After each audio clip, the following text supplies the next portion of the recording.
बर्बाद कर दिया हम लोगों को, बिल्कुल 100%। ये एसडीएम जी यही सब बर्बाद कर दिया हम लोगों को। हम लोग को एकदम बिला गए हैं। आज हमने डीएम से कहा कि मैम हम लोग ऐसे भी मर रहे हैं, ऐसे भी आके आज मर जाएंगे हम लोग। के पहले जो है हम लोगों को 20-25 घंटा लगातार रेगुलर लाइन आ रही थी। क्या कारण है कि इस समय जो है बिल्कुल डाउन हो गया है? आराम चले जाइए, 22 घंटा लाइट। इसका जवाब है आपको। ये 12 तारीख से जब से रोपाई, धान की रोपाई का काम शुरू हुआ तब से डिस्टर्बेंस। 20-20 घंटा लगातार आ रही थी लाइट। अब आज ये पोजीशन साला कि 2 घंटा भी लाइन कट गई, 2 घंटा कट गई, 2 घंटा कट गई, हद हो गई पूरा। यहाँ जब से नयका लगल तब से 2 घंटा कटा देता, 2 घंटा ब्रेक डाउन हो जाता। अगर 10 मिनट प्रयास करेंगे, ठीक है सर। देखिए बस आप लाइन सही कराएं। निदान वही है, 33,000 तभी वही निदान का वही है, बस एक ही समझिए। क्योंकि उसको आप भी समझ रहे हैं और ये किसान भी अब धीरे धीरे समझने लगे हैं, क्योंकि 33,000 वहाँ से अलग होगा तभी हो पाएगा। नहीं, उसके लिए तो काम हो ही रहा जी सर, यही रिक्वेस्ट है आप लोगों से, यही निवेदन है। 2 बार पूरी लाइन काम हो रहा है, नहीं हो रहा है। आप फाइनल रिजल्ट देख रहे हैं, लेकिन उसके पीछे कितना मेहनत किया गया। 2 बार लाइन कटाई गई थी कि नहीं? अब ये रेलवे का सुनिए, रेलवे का मामला है। रेलवे के बीच में फंसा। हमने चीफ से बात किया था, सुनिए मेरी बात, चीफ से बात किया था कि हम पत्रक भेज देंगे। रेलवे के ऊपर डिपेंड करता है कि वो करेगा कि नहीं करेगा, अब उसके ऊपर है। इसीलिए हमने डीएम साहब को कल फोन किया। आज डीएम साहब से इसीलिए मिला कि डीएम साहब जिस दिन परसों कर देंगे वह काम हमारा हल हो जाएगा। हमारी लाइन रेलवे के कॉन्ट्रैक्टर हम भी हैं। अरे अगर ये लोग FIR किए होते, जो कॉन्ट्रैक्टर था उसको पेनल्टी होता, कई गुना पेनल्टी होता है। अगर केबल हम लोग 5 साल पहले जब लाइन अगर बनी थी तब का मामला है। कट जाता है तो कई गुना पेनल्टी होता है। आप लोग इस पर ध्यान नहीं देते हैं। और सुनने में तो अच्छा सर, ऐसा है कि बहस करने की फायदा नहीं। उसका निराकरण अब एसडीओ साहब को करना है। 2-4 ट्रांसफार्मर लगा, कितनी बढ़िया लाइन कहे हैं एसडीओ साहब, जो हुआ वो पुरानी बात है, लेकिन अब आगे का क्या उसका निवारण है ये बताइए। पे रुकी है बस उसको केबल डल जाए तो चालू हो जाए। बस वही चीज। केबल वाली समस्या हमने सुनिए भाई, आप बात सुनिए भैया, मूल चीज निस्तारण यही है कि 33,000 अलग होगा। डीएम साहब से हमने यही कहा, सुनिए एसडीओ साहब, डीएम साहब से हमने यही कहा, डीएम साहब से यही कहा केवल हमारी केबल आप चेंज करा दीजिए, पूरी समस्या हल है। तो उन्होंने एसडीएम साहब से कहा कि आप जाइए और एग्जीक्यूटिव को ले जाइए। तो एग्जीक्यूटिव ने तो आपको करेस्पॉन्डेंस हुआ है, लेटर वो सारा दिया जाएगा। एक बात बताइए कि दोनों प्लॉटवा ना दिया था, लोड देने पर ट्रिप कर जाता तो ये होता है। लोड दोनों पे चल रहा है। कहाँ लगातार लाइन पता चल इधर है तो हम इधर ना सब देखिए तो पूरा चल रहा है, ऐसा नहीं। देखा थी आपका लोड पे चल रहा है। अभी इसको 2 घंटा आप यहीं बैठ जाइए और 2 घंटा मालूम है कि कितना बार ट्रिप कर रहा है। नहीं, वो ऐसा है जब पीक टाइम चल रहा है। मैं बताया था ना कि लोड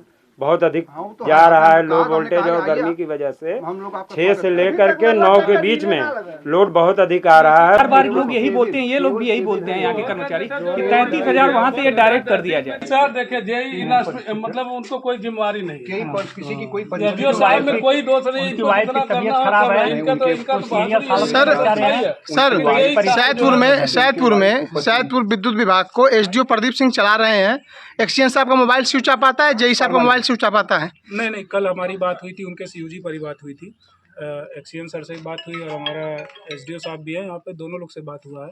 और जो स्थिति थी पहले भी बताया गया था, यहाँ के स्थानीय लोग को भी फ़ोन जो आता है हमारे भी सीयूजी पे आता है, तो ये नहीं कह सकते कि फ़ोन नहीं रिसीव हुआ। एसडीओ साहब आधी रात को फ़ोन उठा लेते हैं। एक्सीएन साहब का 3 दिन से मोबाइल स्विच ऑफ जा रहा है सर। नहीं, उनको तो हम लोगों ने आज बुलाया था, वो आए भी थे, डीएम मैम ने भी बुलाया था। उन्होंने स्थिति को मतलब ऐसा नहीं किसी को नहीं पता है, एसडीओ साहब को भी पता है। आज हमने देख भी लिया है, हमने जो आपका लॉक सीट है उसका मुआयना कर लिया, जो कर्मचारी लगे उसका मुआयना कर लिया, जो फीडर हमारे लग रहे हैं वो भी कर लिए। इनसे एक जो समस्या है आप लोग की समस्या है, एक संबंधित रिपोर्ट भी हमको दे देंगे एसडीओ साहब, और उसमें जो भी कार्रवाई होगा वो हो जाएगा। और जो सप्लाई की समस्या है वो 2-3 दिन से रही है, वो हमने देखा लॉक शीट पे भी दिख रहा है। हमने जितने फीडर हैं, जितने लाइनमैन हैं, सबकी ड्यूटी चेक कराया, सबका प्रेजेंटेट किया है कि रोज उपस्थिति दर्ज करेंगे, जो कारण होगा मैं इनसे रिपोर्ट लूँगा। यहाँ एसडीएम साहब की क्यों आवश्यकता पड़ी सर? आपसे बताएं, एसडीएम साहब आए थे इस वजह से यहाँ पे सप्लाई देखने। तो एसडीएम साहब ने क्या सांत्वना दिया? तो बिजली विभाग का मामला है, सप्लाई के मामले पर तो आप अधिकारी हैं सर। नहीं, कल की जो समस्या थी वो 2 बार लाइन ब्रेकडाउन हो गई थी, इस वजह से सप्लाई कम मिली है। और आज सुबह में तो जौहरगंज पे पेड़ गिर गया था, उसको काट के चालू हुआ है, तब से चल रहा है। श्रीमान जी जो है आपके अनौनी व पावर हाउस में भी यही हाल है। नहीं, लाइन तो एक ही है, जब ब्रेकडाउन होगा तो दोनों बंद होगा। पर एसडीएम साहब को क्यों बुलाए थे आप लोग? ऐसा है कि डीएम साहब के हम लोग कंप्लेन किए, हम लोग डीएम और साहब डीएम को कल डीएम को फोन किए थे, तो डीएम ने कहा कि हम अभी कार्रवाई करते हैं। तो डीएम ने तुरंत एसडीएम से कहा, सुनिए भैया एक मिनट, एसडीएम से कहा कि आप मौके पर जाके एग्जीक्यूटिव को लेके देखिए। तो हमें आज मालूम हुआ कि डीएम आ रही हैं वहाँ सैदपुर, तो हम लोग 3-4 लोग गए, तो एसडीएम ने एग्जीक्यूटिव को बुलाया, एसडीएम ने एग्जीक्यूटिव को बुलाया, तो एग्जीक्यूटिव ने कहा कि नहीं फुल लाइन मिल रही है। तो उन्होंने कहा कि हमको लिख के दे दिए, उस पर वो भाग गए। तो हमने आज डीएम साहब को दिया, कहे अरे हम जन्म सुनवाई में नहीं है। हम कहे मैडम हम 35 किलोमीटर दूर से आए, हम विकलांग आदमी हैं, हमारा पेपर तो देखिए। कहे क्या? हम कहे मौधा पावर हाउस, मौधा पावर हाउस। तो हम कहे मौधा पावर हाउस के लिए हमने कल कहा आप ही फ़ोन किया? हम कहा हमने फ़ोन किया था। तो ये एसडीएम से कहा कि क्या हुआ मौधा वाला, जब कल रात को हम फ़ोन किए थे? तो कहे कि वो आया था और कहा है कि पूरी लाइन मिलती है। हम कहे सर 1 मिनट, आप ही मैडम चले, एसडीएम साहब भी चले, एसडीओ एग्जीक्यूटिव बुला लीजिए, देखिए कितने घंटे लाइन मिलती है, हम सब लोग वहाँ इकट्ठा हो जाएंगे ग्रामीण। तब उन्होंने कहा कि ठीक है एसडीएम साहब आज आप जाइए तुरंत। तो वहाँ से हम लोग क्या है देख के बताया, तब वहाँ से हम लोग यहाँ आए हैं। तब एसडीएम साहब रास्ते में फ़ोन किए कि हम आ रहे हैं, आइए आप। तो हम लोग भाग के आए। अच्छा, मतलब मेन चीज जो है समस्या आप लोगों की यही थी कि उपभोक्ताओं की कि यहाँ पर लाइन जो है नहीं मिलती है, मतलब 24 घंटे में जो है लाइन नहीं मिलती है। 18 घंटा भी लाइन मिलते संतुष्ट रहता। मतलब मेन चीज ये है कि धान जो गेहूँ आपकी धान की फसल है उसको जो है जिंदा करना बहुत मुश्किल हो गया है, पानी के लिए नहीं मिल रही है। यहाँ तो बर्बाद कर दिया हम लोगों को 100%। ये एसडीएम जी सब बर्बाद कर दिया हम लोगों को। हम लोग को एकदम बिला गए हैं। आज हमने डीएम से कहा कि मैम हम लोग ऐसे भी मर रहे हैं, ऐसे भी आके आज मर जाएंगे हम लोग, क्योंकि धान हम लोग का है तो नहीं। एसडीएम साहब ने कुछ सांत्वना दिया आपको?